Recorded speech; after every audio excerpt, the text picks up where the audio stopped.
సరే, ఇప్పుడు మనం సుధమ్మ మరియు చిత్త కథ గురించి క్లుప్తంగా చూద్దాం. ఈ కథలో ఏముందంటే, సుధమ్మ అని ఒక బౌద్ధ భిక్షు అంటే సన్యాసి ఉంటాడు. ఆయనకి కొంచెం గర్వం ఎక్కువ. ఇంకో పక్క చిత్త అనే ఒక గృహస్థుడు చాలా విశ్వాసమున్నవాడు. వాళ్ళిద్దరి మధ్య జరిగిన ఒక సంఘటనేది. మన అహంకారం, అసూయ, మన ఆధ్యాత్మిక ఎదుగుదలకు ఎలా అడ్డొస్తాయో ఇది బాగా చూపిస్తుందన్నమాట. సరే, ఇందులో మనకి 3 ముఖ్యమైన విషయాలు కనిపిస్తాయి. మొదటిది, సుధమ్మని చూస్తే తెలుస్తుంది. అహంకారముంటే ఆధ్యాత్మికంగా ఎదగడం ఎంత కష్టమో. తనని చివర్లో పిలిచారన్న కోపం, ఇతరుల మీద అసూయ, అందుకే అతను తప్పుగా ప్రవర్తించాడు.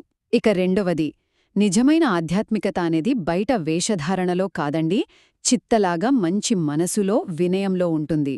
అతను గృహస్థుడే అయినా ఆయన ఆధ్యాత్మిక పరిణితి చూడండి, చాలా గొప్పది. అంటే నియమాలు పాటించడం కన్నా లోపలి గుణాలు ముఖ్యం కదా. చివరిగా, తప్పు తెలుసుకొని వినయంగా క్షమాపణ కోరడం ఎంత ముఖ్యమో సుధమ్మ ఉదంతం మనకు గుర్తుచేస్తుంది. బుద్ధుడు చెప్పాక తన అహంకారాన్ని వదులుకొని సరిదిద్దుకోవడం వల్లే అతని చివరికి జ్ఞానోదయం పొందగలిగాడు. కాబట్టి ఈ కథ మనకేం చెప్తోందంటే, అహంకారాన్ని పక్కన పెట్టి నిజమైన నైతికతను పెంచుకోవడమే అసలైన ఆధ్యాత్మిక మార్గం.